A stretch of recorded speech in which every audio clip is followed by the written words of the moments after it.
Oke,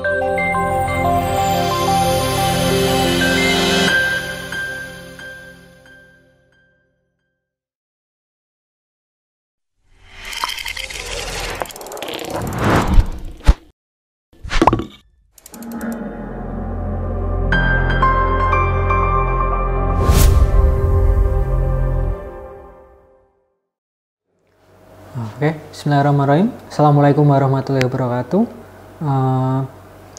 Kita bertemu lagi di mata kuliah Sistem Informasi Manajemen ya. Setelah kita kemarin membahas ada namanya isu dan etika, sekarang kita sudah berlanjut ke infrastruktur TI dan perkembangan teknologi informasi. Kemarin kita sudah bahas tentang isu-isu terkait teknologi ya. Nah, sekarang kita membahas infrastrukturnya dan tingkat perkembangan teknologi.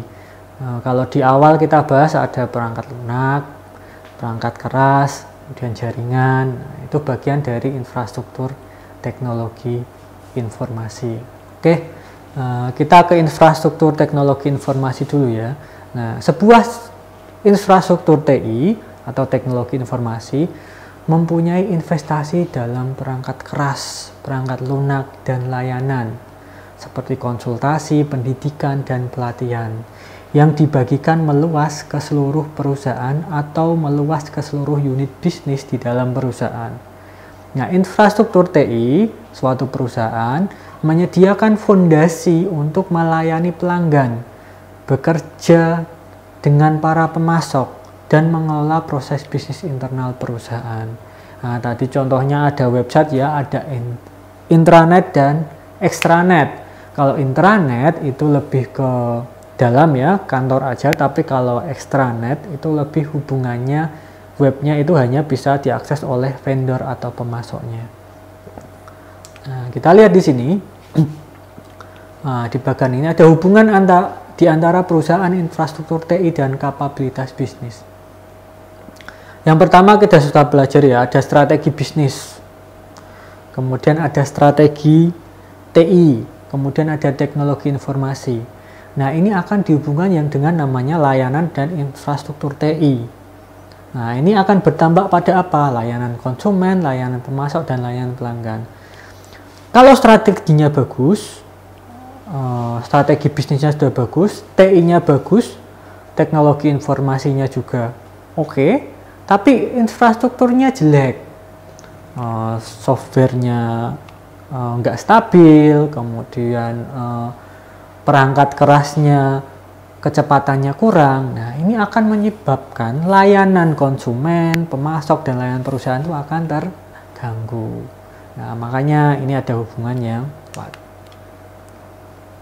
Nah, kita akan mendefinisikan infrastruktur TI.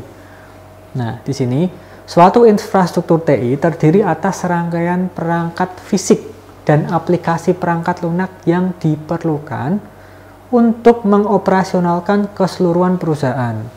Nah, infrastruktur TI juga merupakan rangkaian dari layanan keseluruhan perusahaan yang dianggarkan oleh manajemen serta terdiri atas kapabilitas manusia dan teknis.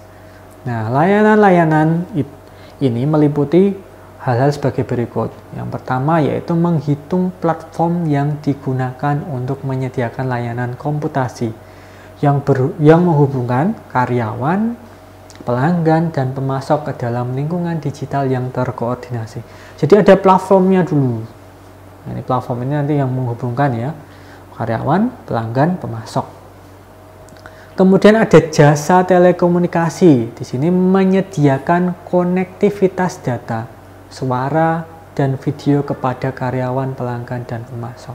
Kalau sudah ada platformnya, jelas jasa telekomunikasi. Ini terkait dengan jaringan nanti ya.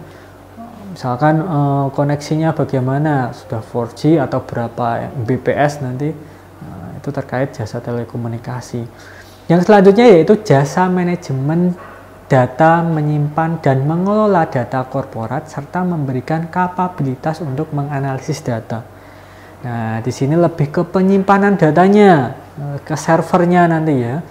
Nanti kalau kita bahas ada namanya cloud computing. Kemudian yang selanjutnya yaitu layanan penerapan perangkat lunak meliputi layanan perangkat lunak secara online yang memberikan kapabilitas keseluruhan perusahaan. Jadi nanti kalau ada perangkat lunaknya itu sudah online semua.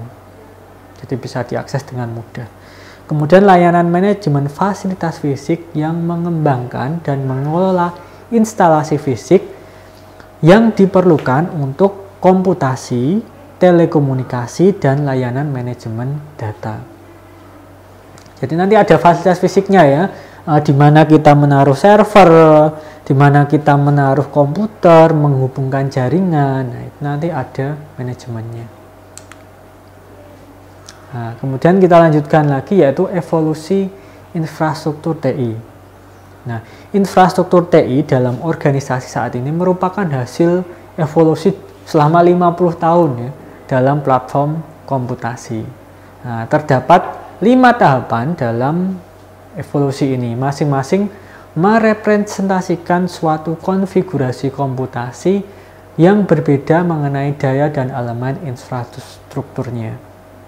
Nah, infrastruktur TI dalam organisasi saat ini merupakan hasil dari tadi ya 50 tahun. Nah, bisa dilihat eranya. Ada era mainframe umum dan komputer mini. Nah, ini sejak tahun 1959. Nah, pengenalan dari IBM itu 1401 dan 7090 yang dilengkapi mesin transistor pada 1959 menandai permulaan dari penggunaan komersial secara meluas dari komputer mainframe. Nah, nanti saya tunjukkan gambarnya ya, ini komputernya kayak besar. Kemudian ada era komputer pribadi, itu tahun 1981 mulainya. Meskipun komputer pribadi atau PC ya, yang sesungguhnya muncul tahun 1970. Ada Xerox Alto, MITS Altair 8800, ada Apple pertama dan kedua.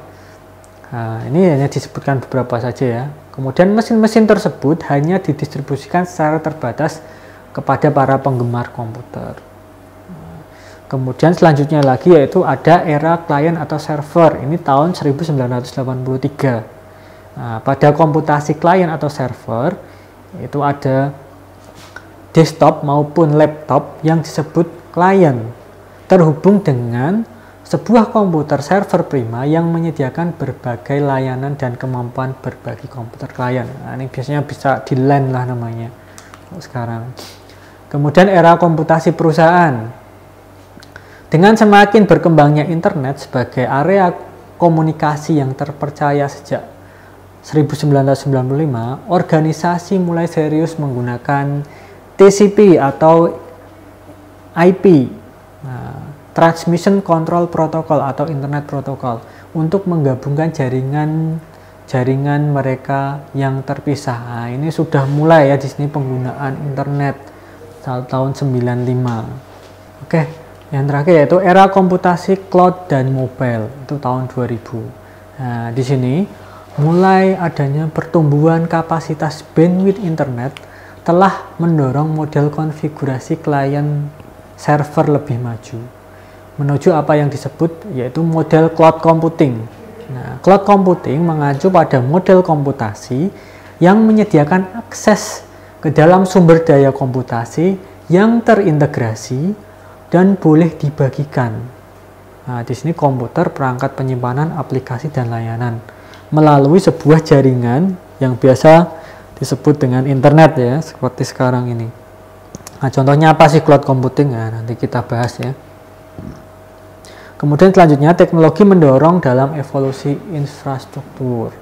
Nah, di sini perubahan dalam infrastruktur TI seperti yang telah kita jelaskan sebelumnya berasal dari pengembangan proses komputer, chip memori, perangkat penyimpanan, telekomunikasi, beserta perangkat keras dan perangkat lunak dalam jaringan, serta perangkat lunak yang dirancang untuk meningkatkan daya komputasi secara signifikan, sambil menekan biaya secara signifikan pula.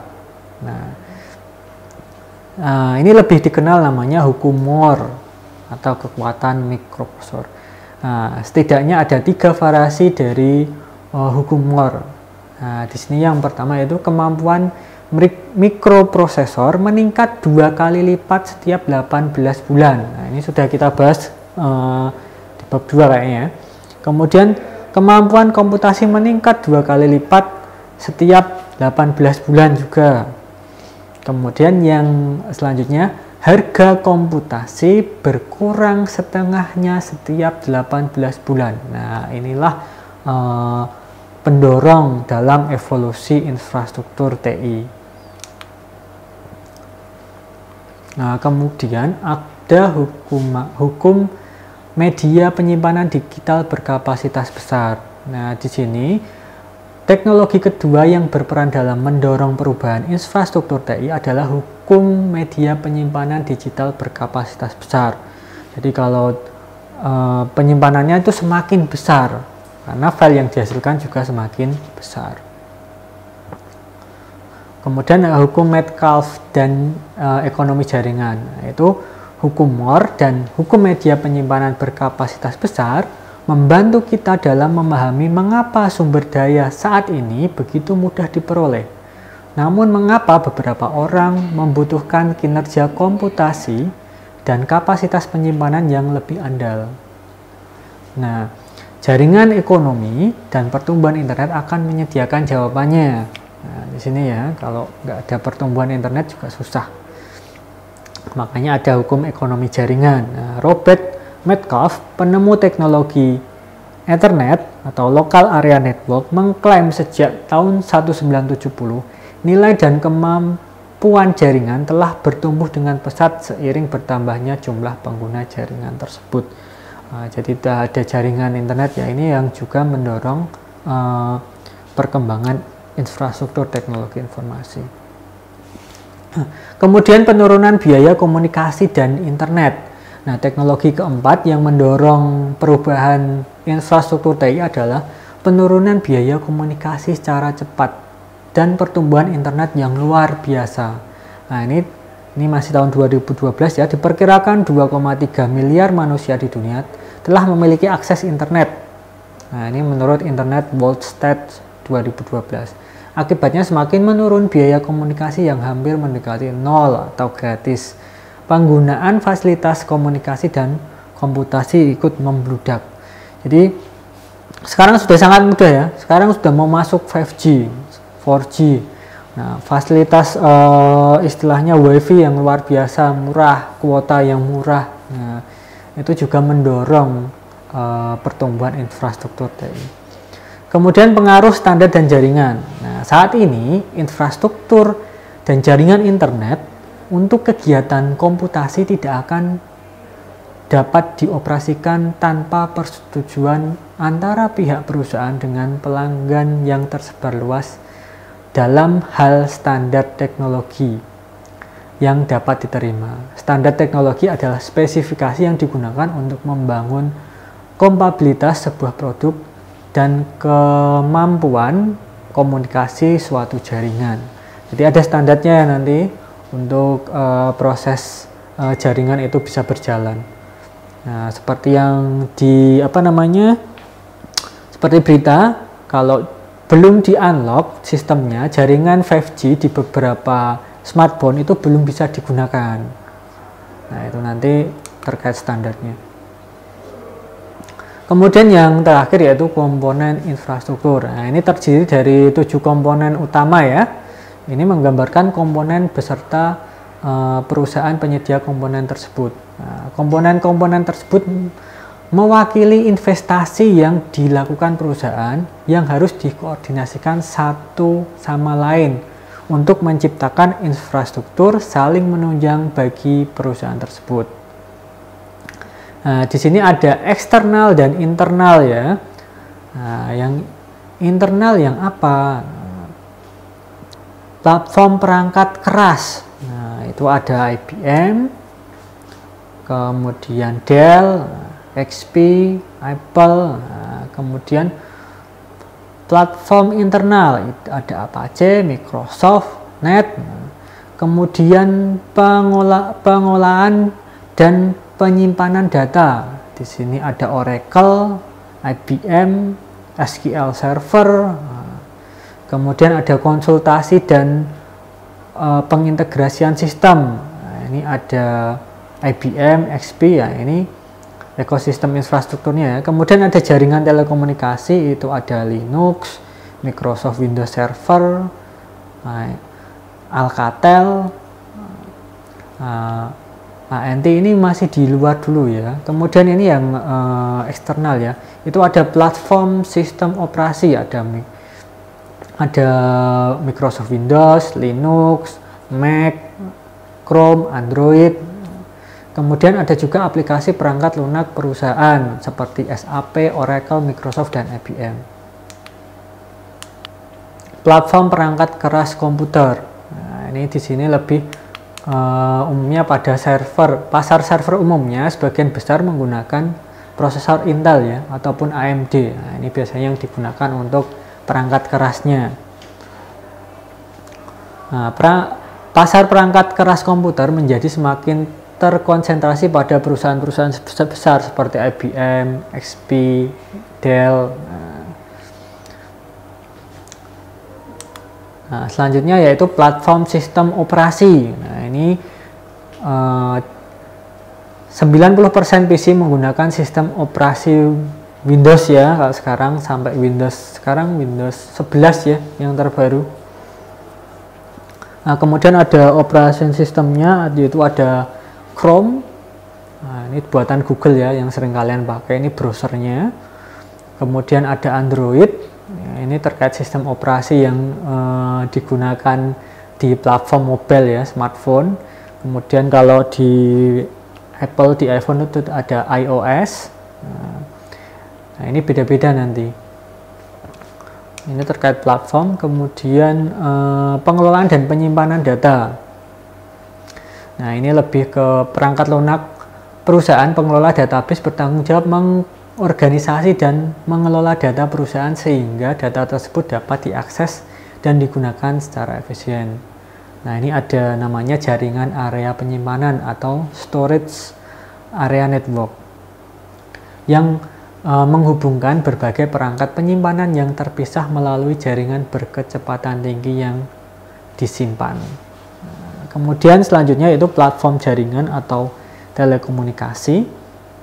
Nah, ini perusahaan-perusahaan pemimpin pasar keras jaringan telekomunikasi seperti Cisco, Alcatel, Nortel. Nah, ini kalau di Indonesia sendiri ada Telkomsel, kemudian ada Tri, XL. Nah, itu contoh-contohnya. Kemudian ada platform internet. Nah, platform internet ini harus cocok dan terhubung dengan infrastruktur jaringan serta platform perangkat keras dan perangkat lunak.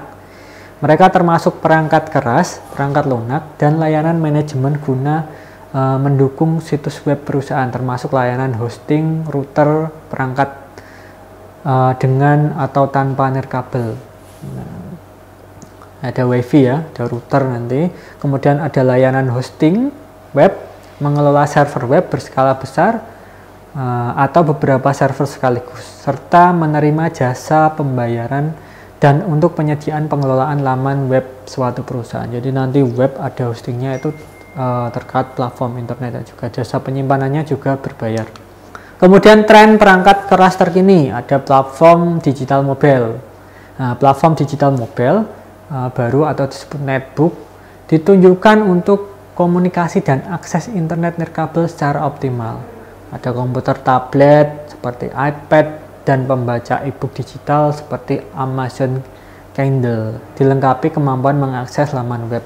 Jadi lebih kecil nanti perangkatnya, lebih ringkas ya untuk platform mobile digital. Kemudian ada komputasi jaringan.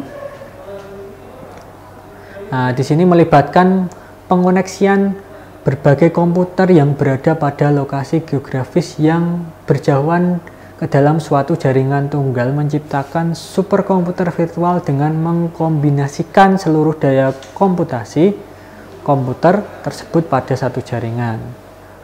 Nah, itu terkait komputasi jaringan ya. Jadi dia menciptakan satu jaringan super nanti.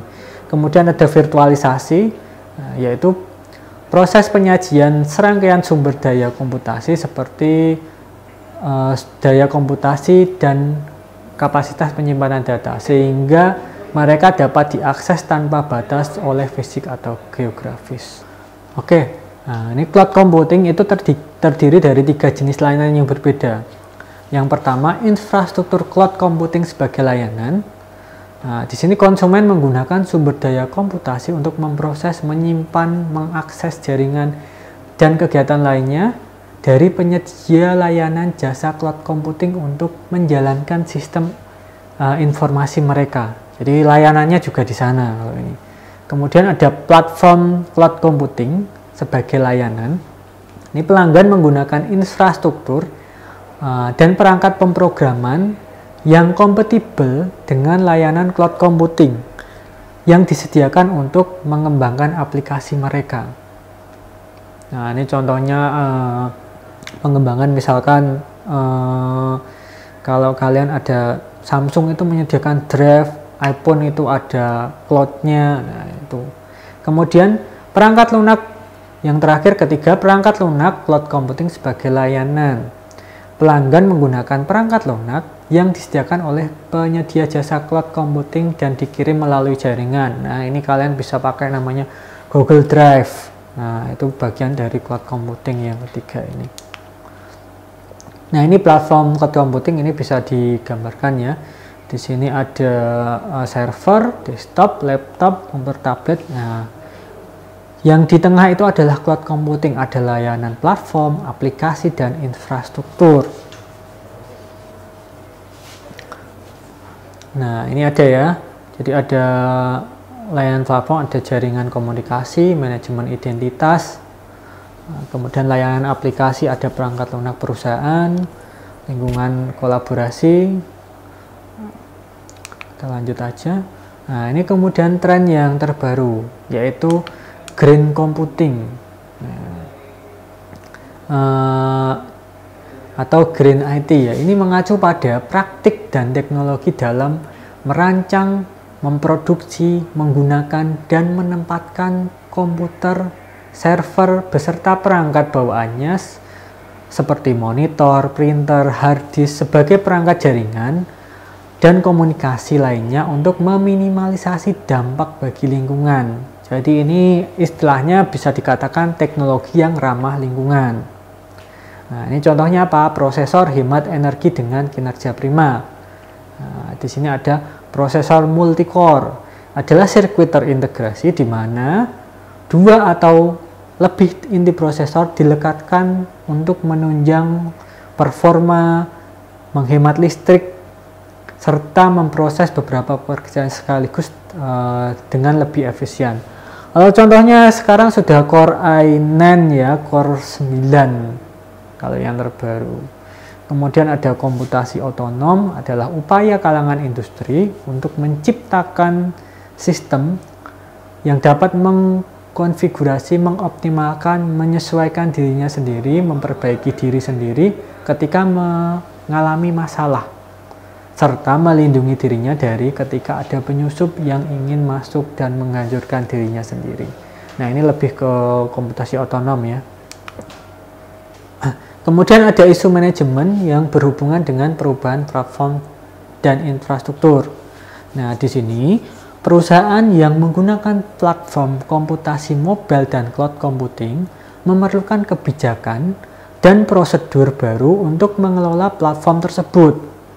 Nah, kenapa? Mereka perlu menyediakan semua perangkat yang dibutuhkan untuk melaksanakan kegiatan bisnisnya dan mengembangkan kebijakan dan perangkat untuk mengawasi, memperbaharui, dan mengamankan mereka, serta untuk mengendalikan data dan aplikasi yang beroperasi pada mereka. Kenapa? Karena kalau cloud computing itu lebih rawan untuk dibobol kalau sistemnya jelek.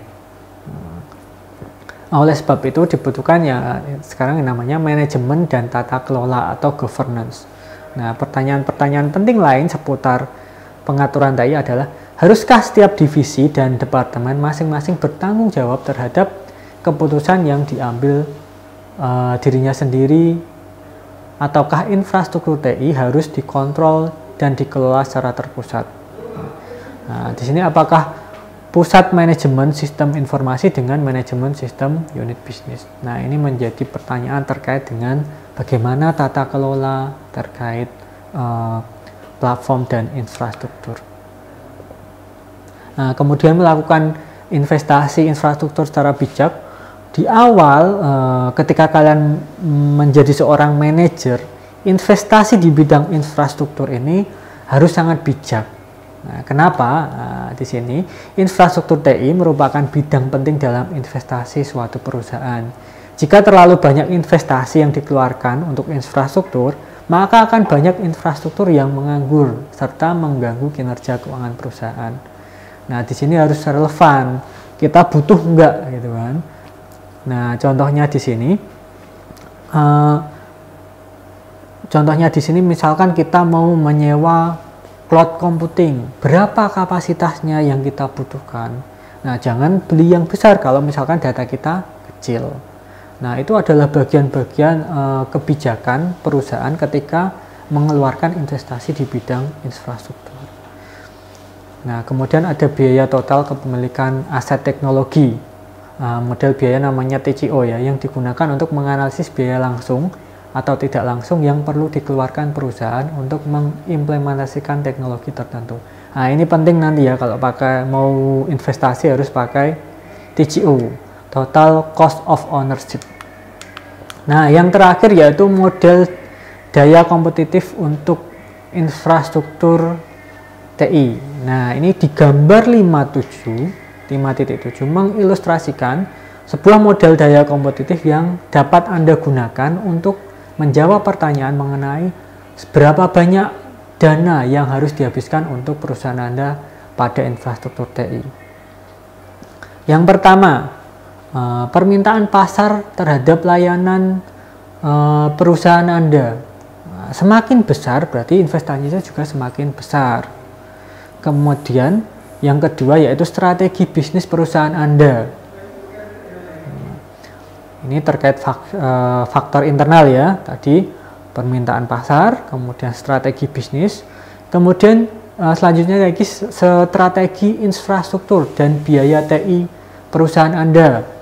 Nah, jangan maksa, kalau biayanya besar pun itu diminimalisir sehingga efisien nanti.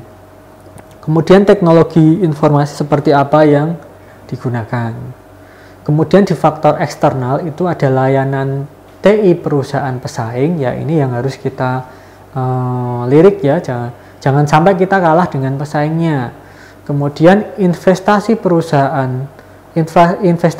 infrastruktur TI perusahaan pesaing. Nah, ini di luar. Jadi kita harus melakukan perbandingan dengan perusahaan pesaing. Contohnya apa? Grab sama Gojek. Nah, itu perusahaan pesaing yang luar biasa, semuanya ada.